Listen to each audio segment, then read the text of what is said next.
I was teaching at universities, well, more or less 5 years, and I stopped for a moment from that for mental health reasons. I want to take advantage of the material and the lessons that I prepared mainly for the first year of your music production degree or your audio technology, whatever you want to call it, because I think this is information that will be useful for any level, because it's something that I keep on running into at any level of musicianship or people wanting to go into a more professional way of dealing with their own studio, with their own career, or with their own music making. Feel free to leave any question in the comments. Remember that you can also find me on the Reaper Discord server that I will also link in the description, and you can just tag me and I will try to reach out to you whenever I see the message. And what I'm trying to do with this is trying to save you a lot of time with those things that I was almost making a mistake or I made a mistake, because I've been working in this thing on this industry like 10 years plus or something like that. There are so many things that we need to think about better with this new way of making music and home studio and more do-it-yourself kind of musicians, that I really want to save you time. Right? If this was your first day at school, my name is Juan Carlos. I will be your teacher for this lesson, and I'm so happy to be here with you. And let's just jump into it. Let's talk about how you will make music, what will be your mouse, and what will you use to actually interact with the computer and try to bring down or try to lay down those ideas really fast with no issues whatsoever. So let's suppose for a moment that you go online into Sweetwater or whatever store is of your preference, and you just type MIDI controller and you run into something like this with crazy pricings and you have no idea what it does. Please remember that a MIDI controller is just a mouse. This thing and any other MIDI controller that I might have, like this Keylab right here, or even the Summit if I'm using it only as MIDI, or my Push 3 or my Push 2, they are only a mouse. They don't have sounds built in. They are only sending instructions into the computer, and the DAW is following those instructions, or the plugin virtual instrument sub-synth is following those instructions, right? So I figured out a way to try and separate all of the things that usually you can find on MIDI controllers, and we will give a big rundown on those so you can finally have one checklist that will suit any buy that you might make for the next so many years. I have no idea how many years will this video last, but it's hard to improve on it. So first of all, let's start with something like knobs. If you have something like this is the K2 by Allen and Heath. As you can see, I'm using this one as one of the examples because this was one of my first modular MIDI controllers, is that I have so many knobs to play around with that actually have a reference of what's the position. And I usually use this controller that's usually plugged into my computer for automating sends. For example, this I can use for delay 8th note, 8th with a quarter note, and this into a reverb, something like that. Especially with Reaper, it works really well in that kind of integration. For Ableton Live, I usually use my push because I push one button and I have my sends at hand. But for Reaper, this is really useful. And you will also have to look into how your DAW reacts or takes advantage of MIDI information jumping in to control the transport, the mixer itself, or other areas of your DAW. So you have these knobs that actually start in a place and then end in another part of the range, but you have these up top that are endless knobs that I can just spin and spin and spin. There's an issue that could be good or could be not so good with these endless knobs. These ones have really small steps that I can listen and feel whenever I'm twisting them. But the idea of an endless knob only makes sense if you're controlling something that's actually endless. For example, when you're doing color correction on video, you might want to use these sort of endless knobs to start scrolling across the colors. Or for example, if you're inside a DAW, you might want to use this to move across the session. Some people still like to scrub or use the jog wheel to move across the session horizontally or vertically.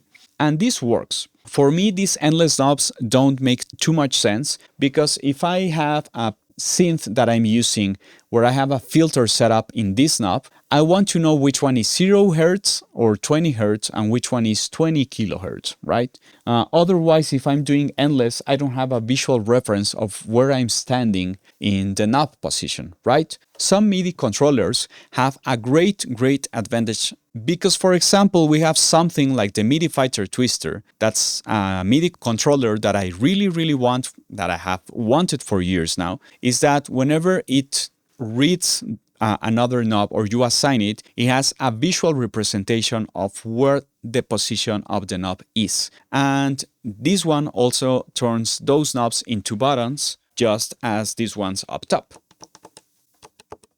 These ones are buttons and knobs. This is super useful because now you have a two-dimensional way of interacting with your DAW. Why do you need knobs? Because you may need to interact with your volumes, you may need to interact with your sends, you may want to automate stuff. I'd rather start moving knobs instead of drawing endless lines. Some things are faster as lines, but so many other things are just feeling it and pushing it whenever you do it. So for example, another use that I have for this is I may have a certain amount of delays or tracks assigned to this, and I just start throwing delays whenever I feel the production needs it in one single playthrough, instead of stopping, making the delay, fine-tuning the envelope and wasting time of that. I just play into the production or play into the mix. This is very useful, especially for people that are making something more like dub style, where they are really trying to work into that feeling, if that makes any sense. So after the knobs, where we have endless and actually finishing encoders or knobs, we have something like buttons right here and up here and down here. And now you can see that I have a ton of options, because not only do I have 16 knobs up here, I have 16 buttons down here and 16 buttons up here and 2 more down here. So what do you use buttons for? Well, you can toggle the states of things. For example, if I'm in a recording session, I was using this for a long time, where I would always have something like my drums for recording or arming my tracks. So instead of having to look at my DAW all of the time, I could only see at this thing on my desktop and see if the tracks were already armed, even if they were out of sight. Or I could just push one button right here and it would arm those tracks. That's really useful. Once you start getting used to a certain workflow and you start working for that because you have objectives, then it becomes a lot easier to set up things because you set it up once. You save that as some sort of template, snapshot, or whatever you may call it, and it just works for the rest of the times, and you start polishing it over time, over weeks, over jobs, over months. So buttons can help you with that. You can also use them in some DAWs to change the state of a send from -infinite over to 0 full scale, right?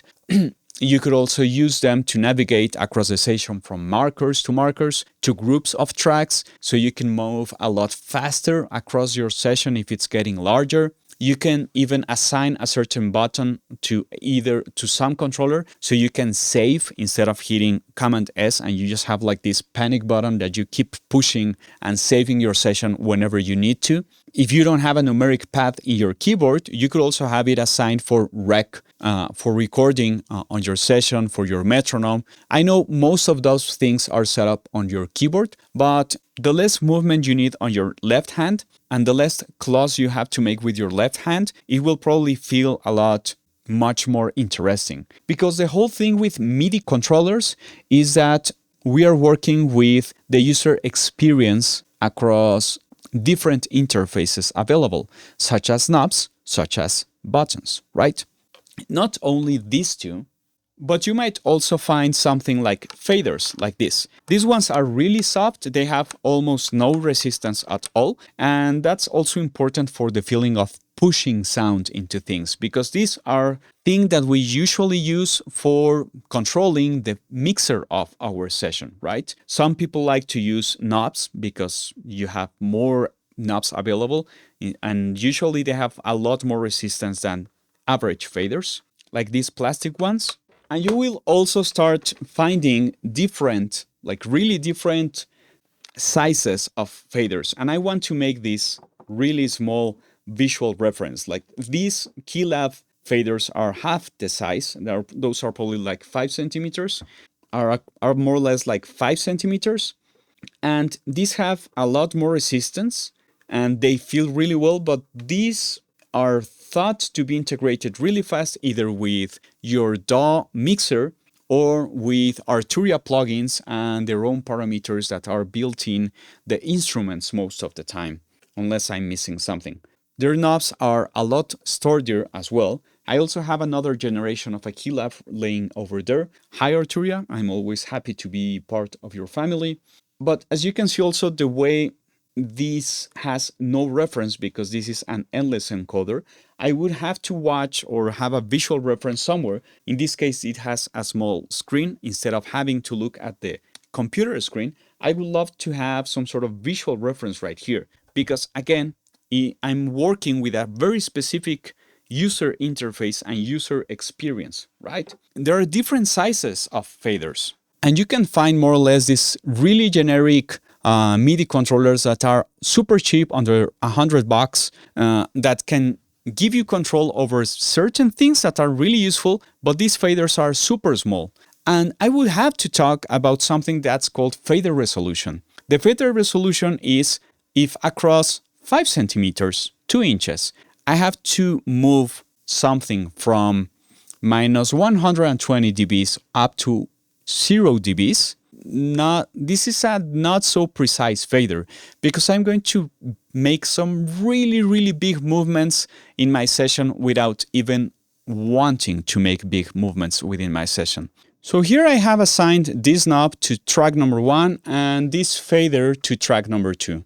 And again, as I said, you have this really long movement because the knob has its own size and its own resolution. And across the fader, across 10 centimeters, more or less 4 inches, you have the same movement. A little bit more resistance is really beneficial for the way you're pushing and feeling that level as well, not only concentrating. I think that's one of the things that most people that try to push in the box people to have to work on analog is that there's actually a feeling that you start integrating with that instead of just the mouse. Eventually, you can turn the mouse as part of that experience. And that's also why we have some modifiers on our keyboards, usually Shift or Command, for fine-tuning and dialing a knob or a fader or something. But if you're dealing with a much smaller, or your controller is a much smaller size fader or a smaller resolution fader, you might want to decrease the range. On some DAWs you can do it. I don't know if you can do this on all of them. So that instead of going from minus 69 to 0, you maybe just want to go from minus 48 or minus 24 or up to 6, like that works. As now, whenever I go from one place to another, I have a much better control and I can even think again of my gain structure kind of things, among other stuff. So faders are really interesting and they come in so many shapes, and you can buy some really expensive systems for only controlling the faders in your console, but not controlling other things inside your DAW. So if I go into any virtual store and just look for fader surfaces, you will see that some of them are motorized. For example, this Behringer X-Touch, the Presonus fader port, the SSL1, those Avid Yukon desktop controls, and some others. So the big difference is that if you have motorized faders, whenever you're changing or navigating through different tracks, the fader position will be reflected into this controller, and that's really helpful because then you can just start from that position instead of having to move this thing, picking up the virtual position of the fader and then rearranging it to a new place. It's faster visually, it's also a bit more comfortable, but those are different ways of working. Some specific controllers are really thought out to be just some sort of big control where you have something like send A, send B, panning, or controls of your Ableton Live rack where you have 8 knobs available, usually navigating your session, and the faders could be used again for different things. In this video, I have been using most of the time this Zone K2 MIDI controller that I really like, and I think it's really flexible. I'm not sure, I think it's not being made anymore, but if you can get with your hands on one of these, it's extremely useful. It's a 3-layered MIDI controller. That means that you can assign the top part, the middle part, or the lower part to be in one of the 3 layers, as you can see on the image: green, yellow, and red. This lets you not only shift between layers using one single button down here, but you can interconnect more than one using only one MIDI port, because we are running out of MIDI ports. Because on the back, you have this X-Link way of connecting that Allen and Heath figured out. So you only plug in one through USB and you interconnect them with a Cat5 cable. And now you can have 3 of them with different layers each. And now you have this thing times 3, so you can control a 12-track session for different things, or this amount of knobs and coders, faders, and buttons times 3. It's a really interesting setup if this fits any live situation that you might need. Remember that you can also use MIDI controllers to feed control CC changes, not only into the synths, but into live audio consoles. So you can, instead of navigate between snapshots and into throwing delays and stuff, you can have something hooked up on the side and use that with some MIDI send into the console and have that assigned permanently as some sort of snapshot. And for that, you have to read the manuals, because that's where you see what this encoder is assigned to. Either it's CC24, 58, 0, 1, or whatever it may be. If we keep on fiddling around this idea, we have only talked about encoder knobs, buttons, and faders. So there are some companies that have been working on this idea of some modular things that you can start buying, where you have dials, faders, and you can start locking them together and only buy what you need and start building your user interface. This is really interesting because I have seen a couple of movie composers or film composers have assigned permanently these sort of things for expression in their violins and morphing sounds into other things. And once you really get up and you take time for this, please do take time. It's going to increase your output creatively so much, because you really thought about how you want to express what you're trying to do. So even though you can use this for most different kind of software, such as color correction and other stuff, the really interesting thing is that it's modular and you can start building it towards something that really suits what you're trying to get to. And of course, you have some developers like FaderFox that made this thing that's called the PC12, the FaderFox, that you can just assign permanently stuff as you start needing it. And that's an endless way of building your own workflow. This is really interesting if you think about it, probably per track or per channel or per voice if you're doing some live instruments. But again, think about it as maybe you have this right part for DAW control, maybe this middle thing for other, and this left one for MIDI expression stuff. Since most software instruments receive and can take advantage of the CC changes, you can take advantage of automating the volume, the panning, the filtering, the morphing of different knobs. And once you start growing and really getting a sturdy template, it's going to be a lot easier grow into this instead of starting limited with only 2 knobs. This is a great option that I would really love to have. And as you can see, they have different ways of approaching this user expression interface. And also you already have your MIDI ins and your MIDI outs, so you can really take advantage of it. It's as easy as that. Let's move into the last way of interacting with nothing but a mouse. And those are keys, like this right here on my left, or these ones right here.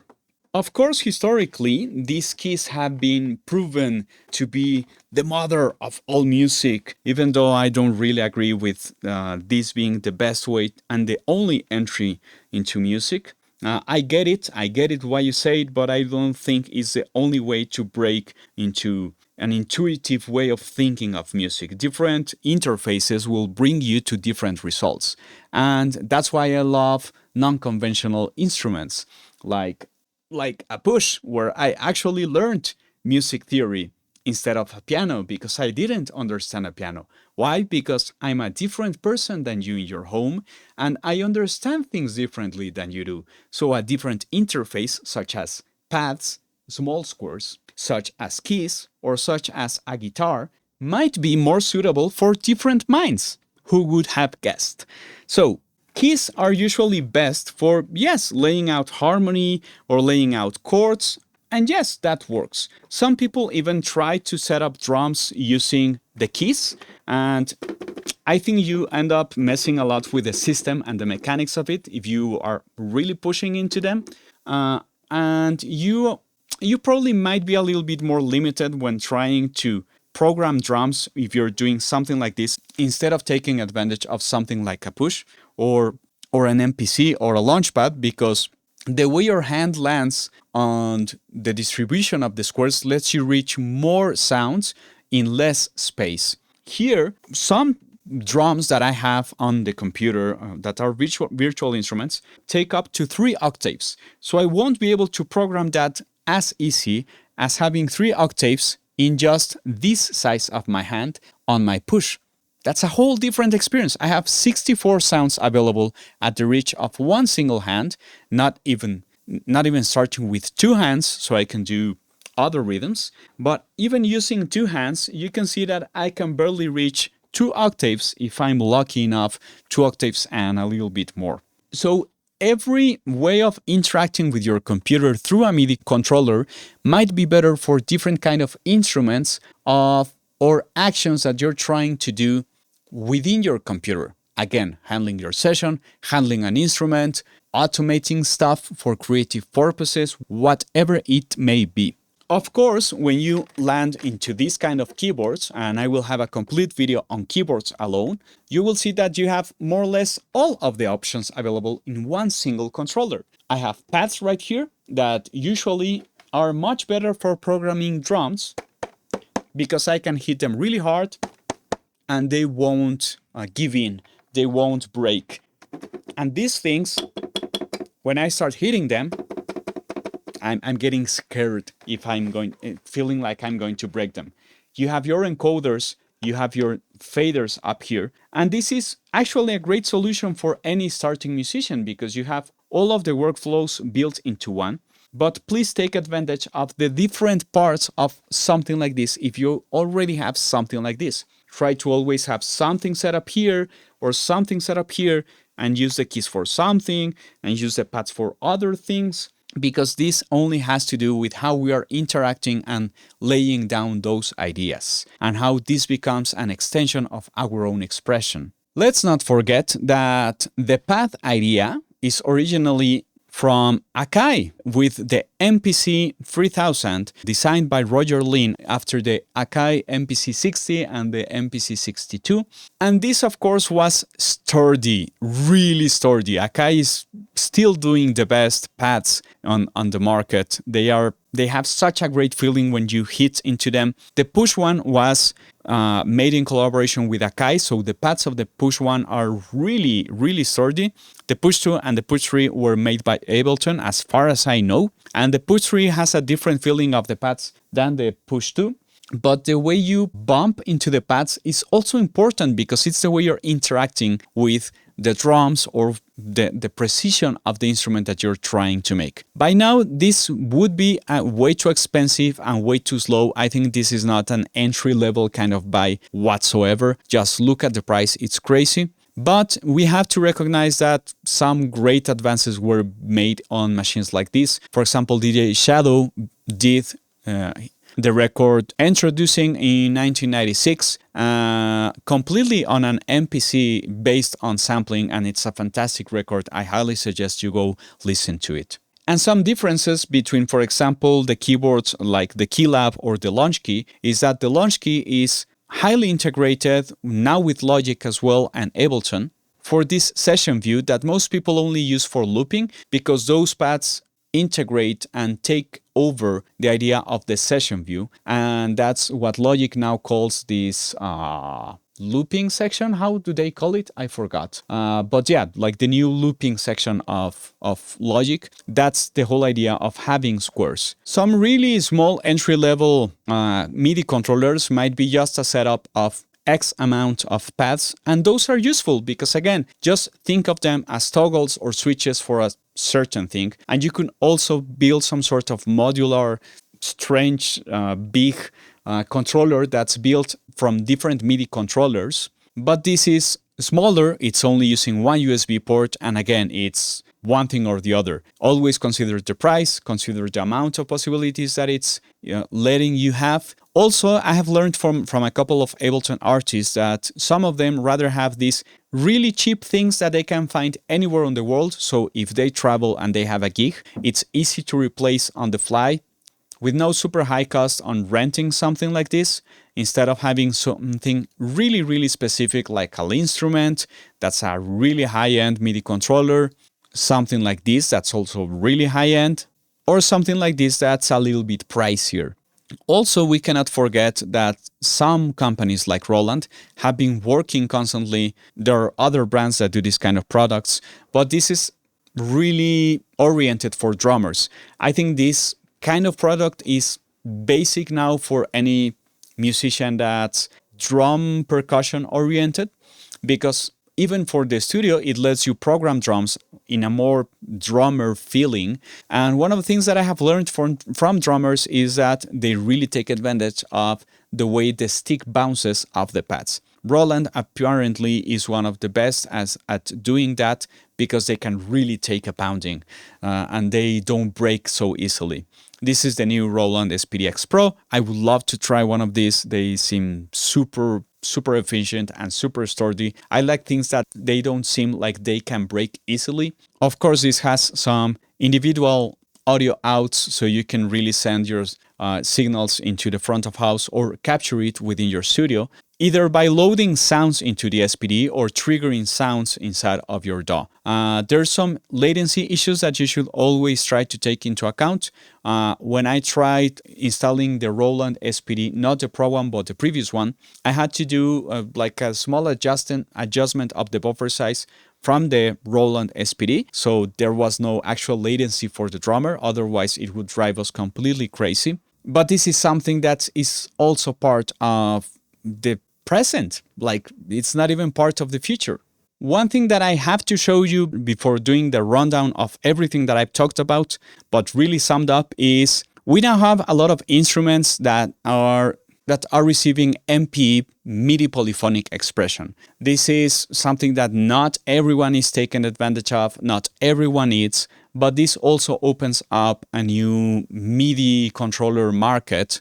You can check all of the details on the MIDI.org association website. Probably this is the MIDI controller that most of you have seen all around. That's the Rolly controller. And the thing with the MIDI MPE is that you have more axes, or more layers to play around with the sound. So for example, on my push 3, if I just hit a pad and move my finger up, it's going to detect y-axis, and I can move the filter of that instrument using only that. And if I move it sideways, I have another range of expression. I'm not only having a two-dimensional way of expressing myself. So for example, on the Rolly, if you hit the key up top and the soft synth is programmed to receive that, it might take the height of the key as the filter position. I will always use a filter as an example because it's easy to think of.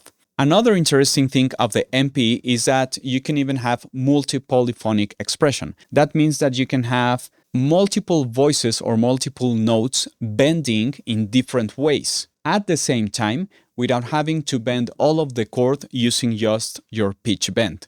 So let's suppose for a moment that I have this chord and I want to make the voices work around because I'm working on a new sound that THX will run into the future of mankind. So I will turn into the MPE tab. In the case of Ableton Live, I access it right here. And whenever I select one single note, I can make this one bend from here to here to here. And whatever shape you want to make, this will be played from your instrument. And I just think that's funny and useful in some things. So the small rundown. We have knobs, endless encoders that have no stop or no beginning, no start and no stop. They are useful for certain parameters that you might find on some plugins, but maybe not useful on most of the situations. I feel like knobs that actually begin somewhere and end somewhere and have a visual reference of where that parameter is set is much more useful and faster for just moving through the session. Then we have something like knobs that can have this squarey rectangle shape or set up as some sort of button on a knob, something like this, or down here, or on a MIDI controller set up as pads or narrower buttons or whatever version of that may be, but it's a button that you may use to push and just toggle something, and whenever you release it, it goes back to the previous state, or you press it once and it activates something and you can change the state of tracks turned on, recording, solo, mute, anything that you might think is only changing states and toggling. Faders, and please remember that faders are really important because not only the fader resolution is important if you're trying to control the mixer of your DAW, the fader size is important also for the resolution, because if you're trying to move 100 dBs here, you're moving 10 dBs per centimeter, right? But if you have a 5 centimeter range fader, then you are moving 20 dBs per centimeter. And if you have a smaller range, then you are moving more dBs, and you get the idea. And with a more resistant fader, you will have a better experience as you are pushing into this thing that are dBs, and that's a whole video on its own, because the lower part of the fader is always less precise, and in the highest part of the fader on analog, you have a better resolution because this amount might be 15 dBs, and in the lower part, this amount might be 45 dBs. So again, think of the size and how you're controlling that parameter. And if you have, or if you can, need to adjust the range of how big the movement will be inside of the DAW. So it only moves 24 dBs or X amount of whatever you're doing. Then we have keys, mostly used for just making music.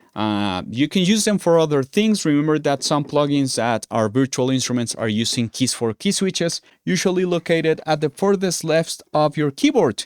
So you can start switching the articulation of your plugin, of your virtual instrument, and playing with your right hand, and with your left hand, just key switch from one articulation to another. The MPE MIDI controllers that let you do this kind of strange entangling things of notes per voice, and that's a really interesting way of expressing new things. Stuff like the Roland SPD that can send MIDI and can also bring audio into its own device, and these more or less more standalone devices such as the Roland SPD, the Akai Force, or the Push 3 that also has a new standalone version. If you like these kind of videos, be sure to take advantage of that link below and buy me a coffee because I also like coffee. I appreciate any support that you can give. These sort of videos will keep on coming. I hope they are super useful for you. And again, if you have any questions, feel free to contact me in the comments or jump into the Discord Reaper server that I'm in, and feel free to tag me so that I can come back to your question whenever I see it or have a few extra minutes. If you need any mixing, mastering, or any audio services, you can also contact me through my YouTube or through Discord, and we can talk more details. Hit that notification bell so you don't miss any new videos as I upload them. Hit that like button, comment, subscribe, do all of those things that people on YouTube say, and I'll see you in the next lesson straight from Mexico City. My name is Juanchis, and thanks for listening.